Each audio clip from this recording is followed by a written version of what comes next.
She packed like she was just visiting family, sweater, flats, her mom's favorite lemon cookies. She even left her fuzzy socks out on the bed, like she'd be back Sunday night to complain about the flight. "Don't forget to water the monstera," she said, brushing her lips against my cheek. Her breath smelled like spearmint and something else, ginger maybe. I said, "Of course, have fun," and tucked the blanket around her carry-on. She smiled too fast. The Uber beeped outside. I watched her walk down the steps. She didn't look back. That Thursday morning was too quiet. I stood at the window for a while after the car pulled away, just still. The silence wasn't peaceful. It was clinical, like something got unplugged.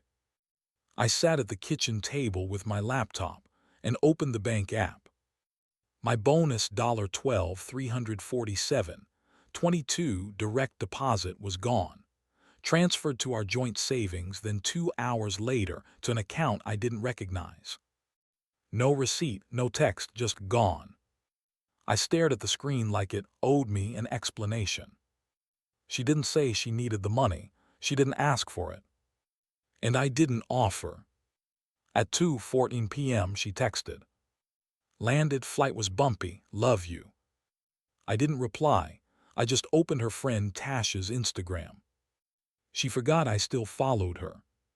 Tasha had posted a boomerang, 2 wine glasses, some rooftop bar I didn't recognize. The caption: "Denver sunsets hit different." Denver. Her mom lives in Santa Fe. I zoomed in. Not her mom's deck, not New Mexico landscaping, mountains behind them, not desert. I screen recorded the whole thing. The next post, a story from the same account, 2 women laughing in the mirror, except one wasn't her mom, the other was Tasha. She wasn't even tagged. I screenshotted that too. Then I booked a one-way ticket, same airline, same return day, arrival 5 gates from hers, just after noon on Sunday. I didn't know exactly what I was going to do yet. I just knew I needed to see her walk off that plane. I needed to see her face when she spotted me waiting. But that wasn't enough. I needed more than shock. So I called someone I hadn't spoken to since college. He picked up on the second ring. "Baker," he said. "Hey, it's me," I said. "I think I'm about to need a lawyer." There was a pause. Then, "You want to meet tonight or tomorrow morning?" I chose tomorrow, gave myself one night to sit with it, just me and the lies. She sent a photo later, her and a plate of enchiladas. "Mom's recipe, miss you." The plate was blue and white, restaurant china, not her mom's dishes. I turned off my phone. I didn't need more lies, I needed a plan. And a folder. The kind you only hand over when the game's already over. She used to leave notes in my lunch bag. Dumb little things like, "Hope the client's nicer today," or "Don't forget, I love you more than coffee." We weren't perfect, but we had a rhythm. She liked folding laundry while I did dishes. I liked driving. She liked picking the music.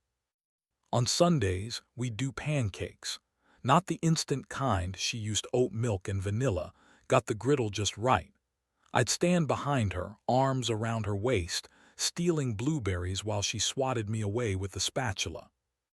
We had inside jokes, like how she'd call my beat-up hoodie Mr. Sad Couch because I always wore it when I needed space, or how I called her car the spaceship because the stereo sounded like it was tuned to Mars. We had us, a quiet little world I thought nobody could break into. The year she got promoted, I brought home champagne and Thai food. She cried when I told her how proud I was, said she didn't think anyone really saw her. I remember kissing the corner of her mouth and saying, "I always see you." And I meant it. That's the part that hits now. I meant every single word.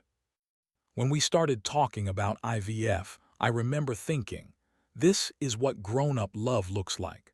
Struggling through doctor's visits and budget spreadsheets, crying over negative tests, then holding each other until we fell asleep. She kept saying, It's just not the right time yet, and I kept believing her.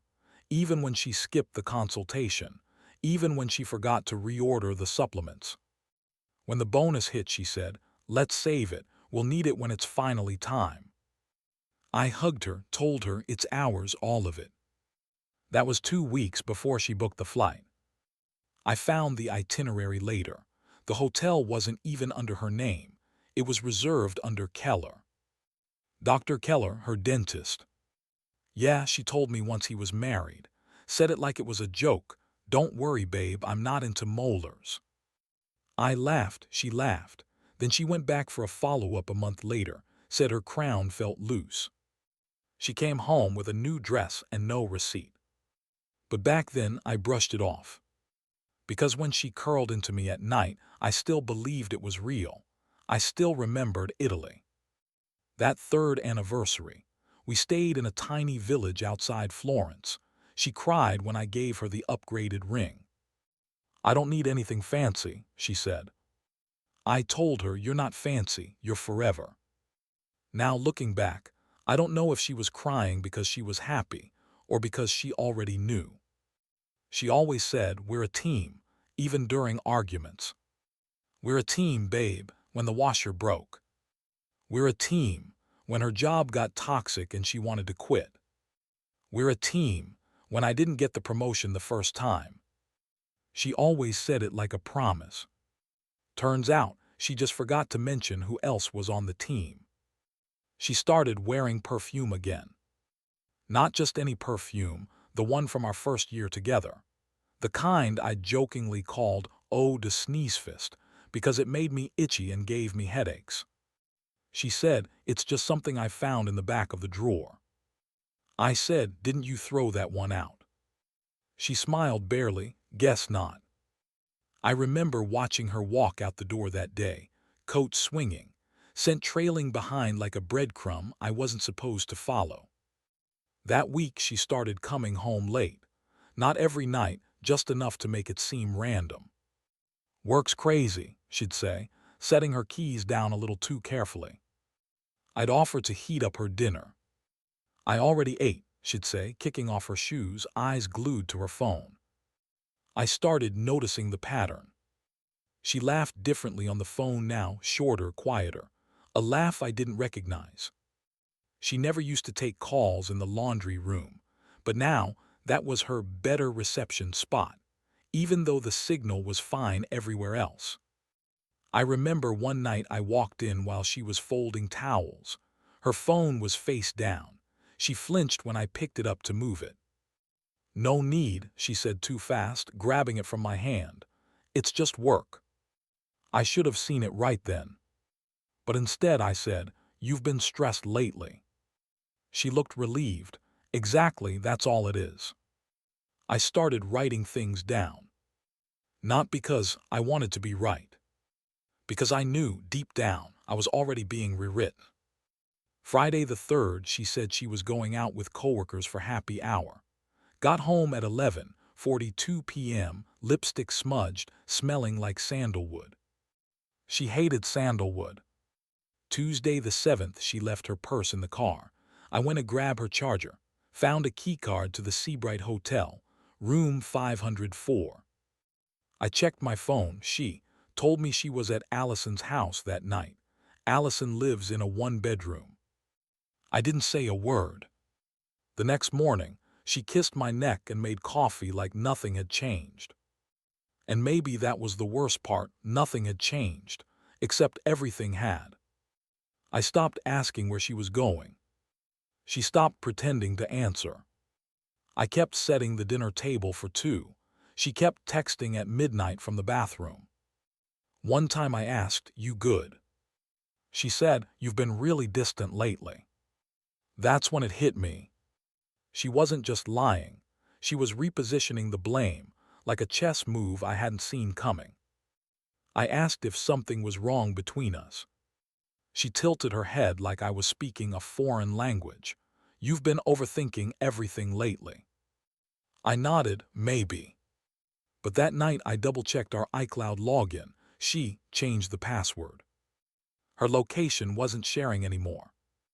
She once told me, "I only lie when I'm scared." I think that's what stuck, because suddenly she was lying about everything, even the small stuff. Like how the dry cleaner lost her coat, even though I found the receipt. Like how the dog at work bit her wrist, even though it was clearly a hickey. She left a hotel mint in the dryer once, one of those pillow chocolates they hand out at boutique places. She doesn't eat chocolate. The lies got lazy, sloppy. But still, I said nothing, because saying something would mean it was real. It wasn't until I heard her voice in the other room, soft, warm, the version of her I hadn't heard in months, and then silence when I stepped in.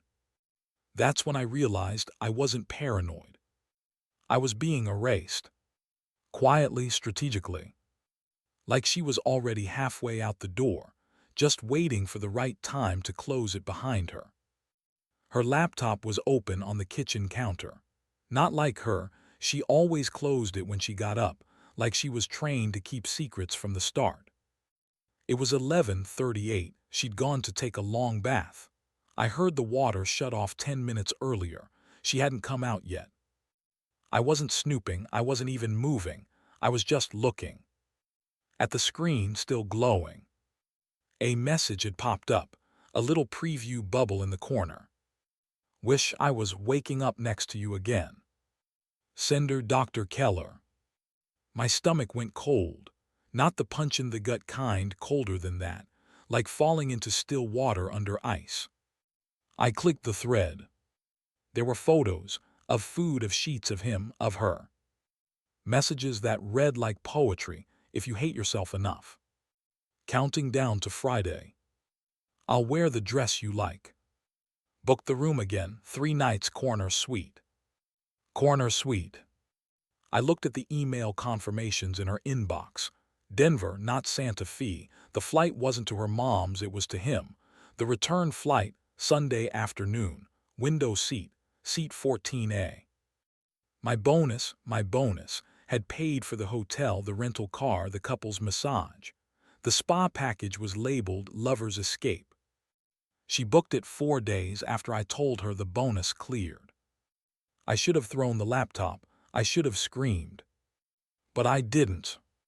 I took out my phone, opened the camera, documented everything, scrolled through each email, each message, each photo, tapped, paused, scrolled again, like it wasn't my life, just some case I was building for someone else, someone stupid. I sent it all to a new folder in the cloud, labeled it something dull, Q1 taxes. Then I shut the laptop, sat back in the dark, and waited. At 12:06 a.m. she stepped into the kitchen, towel around her head, robe loosely tied. She smiled when she saw me.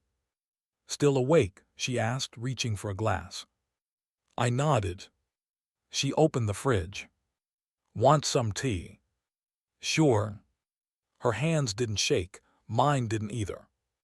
She poured water into the kettle, set it on the burner, lit the flame.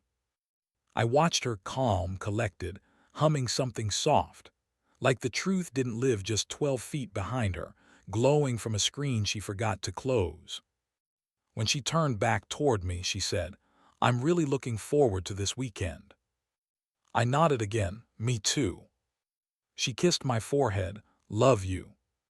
I almost said it back, but I just smiled, because now I knew something she didn't. The lies weren't hers anymore. They were mine. I didn't sleep that night. I stayed at the kitchen table, laptop open again, reading the threads over and over until the words lost shape. By morning, I'd stopped shaking.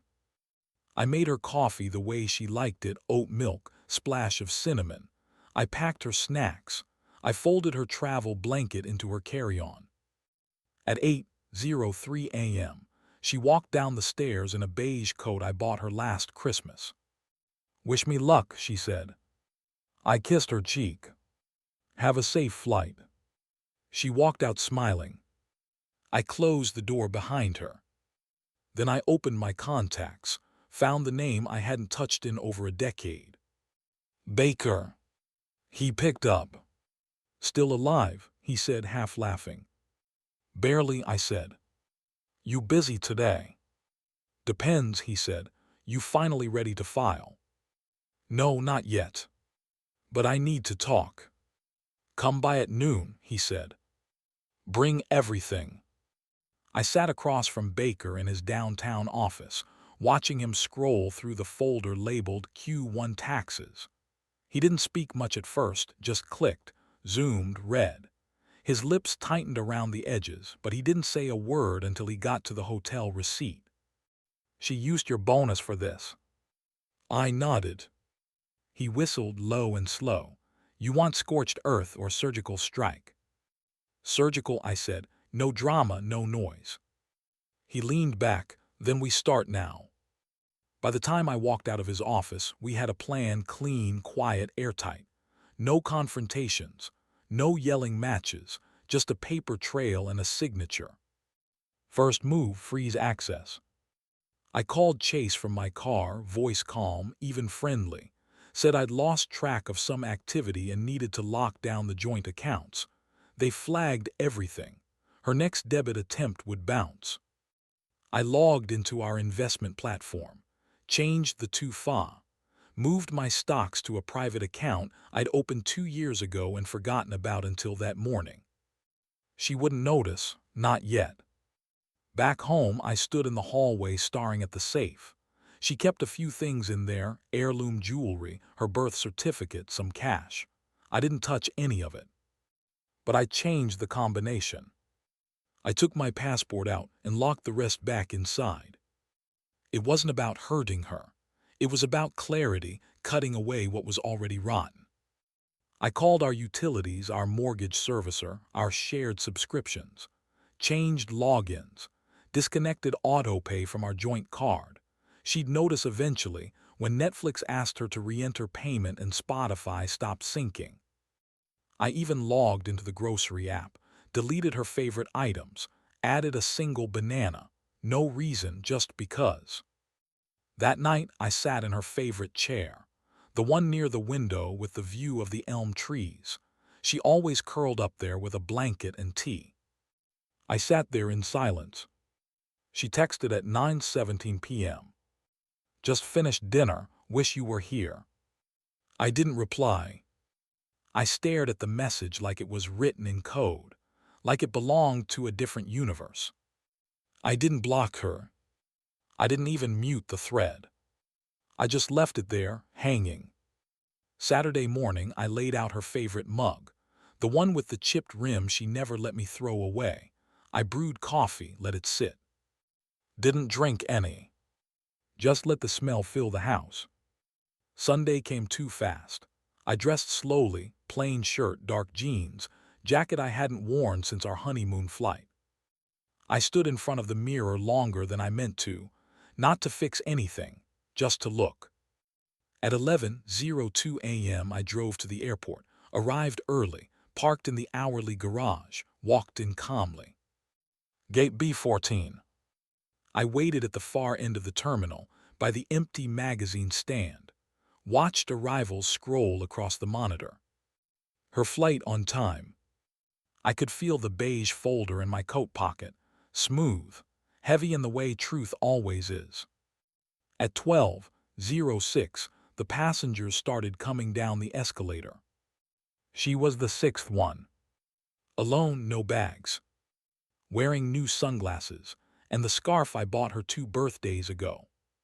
She saw me. Stopped. Tilted her head. I took one step forward, not a rush, just a shift. She smiled small, unsure. "You're here." I nodded. "This is Baker," I said, gesturing beside me. "My attorney." She blinked. "Wait, what?" He handed her the folder. No eye contact, just business. She opened it, skimmed the first page. The second, her lips parted like she was about to say something clever. She didn't. Inside were divorce papers, evidence, financials, a timeline. At the end, a typed note. "This is not revenge. This is self-respect." She looked up at me, mouth slightly open. Can we talk? We are, I said. She stepped closer. This isn't how. I'll be home for a few days, just to pack, I said. You'll get the move-out instructions by Friday. She didn't say anything after that. Just stood there with the folder in her hands like it was heavier than it should have been. Baker turned, walked away. I followed. Didn't look back. Baker said the key to power wasn't control. It was silence. Let her scramble, he told me. Let her realize the floor's already gone. Monday morning I sent one email. Short, polite, stripped of emotion. Per the terms in the attached agreement, I'll be vacating the house within 10 business days. The documents outline temporary arrangements and next steps. I'll leave the keys in the lockbox. Please do not contact me directly. All further communication will go through counsel. I didn't sign it with my name, just my initials. By then, she'd already tried calling me 7 times. She tried texting too. We need to talk. You're being dramatic. I didn't mean for it to get this far.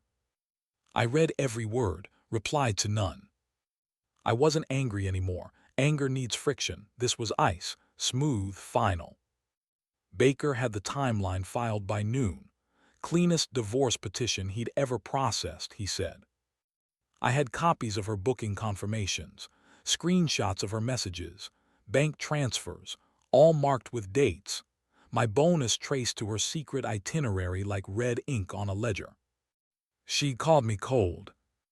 I called it math.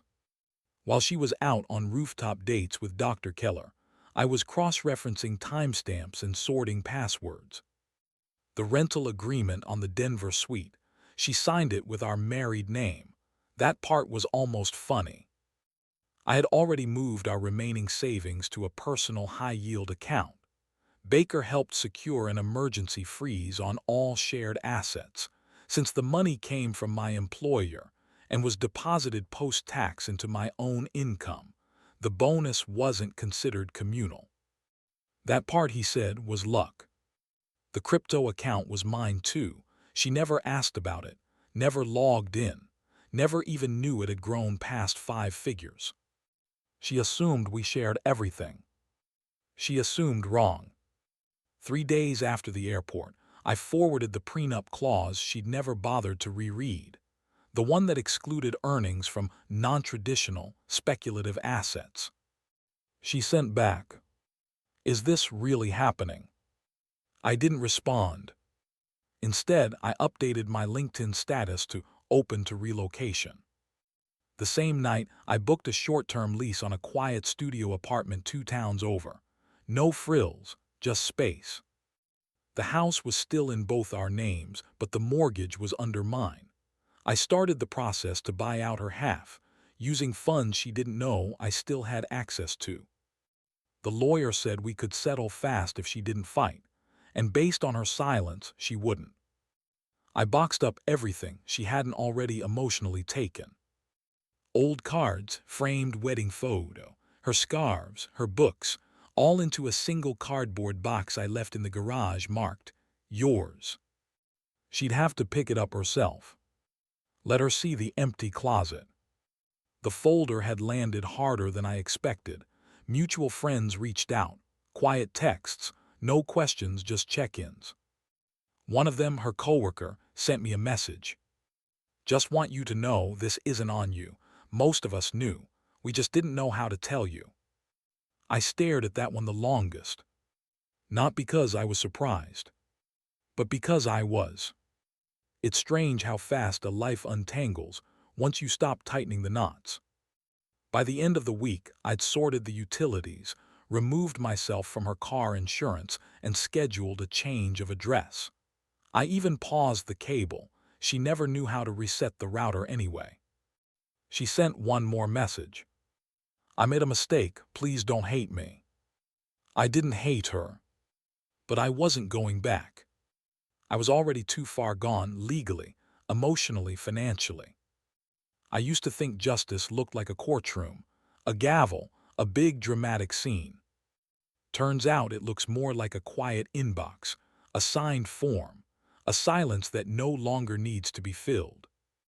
The first few days she called constantly, always late, 11 p.m., midnight 2, 13 a.m. like regret only hit once the world got quiet. I let it ring. Once she left a voicemail. I didn't listen to it. Just watched the seconds tick past, 42 seconds of silence. I didn't owe her any more. Her emails were different, polite, measured, like she was trying to sound reasonable. I think we should talk this through. Don't you think we owe each other some honesty? Please. I archived every one. It wasn't revenge. I just didn't have anything left to say. Silence became the most honest response I had. A week after the airport, she came by the house. I wasn't there. She texted. You left the coffee grinder. I thought you'd want it. I didn't reply. I didn't need the coffee grinder. I needed the space. She took the box I left for her, left the key in the lockbox like I asked. No note, no goodbye. That was the last time she was in that house. I stayed 2 more days, just to let the walls breathe without her. I walked from room to room in the evenings, lights off, windows open. It was too quiet, but at least it was mine again. I slept on the couch those nights. Her side of the bed still smelled like shampoo and stale perfume. The scent was fatting but not fast enough. On the 3rd night, I stripped the sheets and threw them in the trash. The next morning, I moved out. My new place didn't have much, just a bed, a desk, a lamp, but I didn't need more. I kept it cold, sparse, honest. She sent one last email 2 weeks later. I'm sorry, I wish I'd done it differently. That one I read twice. Then I deleted it. Some friends said I was being harsh, that I should at least hear her out. But I already had. I'd heard the lies in her laugh, the fake yawns, the I love yous delivered like chores. I wasn't angry, I wasn't bitter. I was just done. She called me cold. That word came up a lot. I get it now. She wanted heat, drama, a final scene, something she could cry to her friends about. But I gave her nothing. Not because I didn't care. Because I did. And that's exactly why I had to disappear. Sometimes I still catch myself reaching for her mug in the morning. Not because I miss her. Just habit.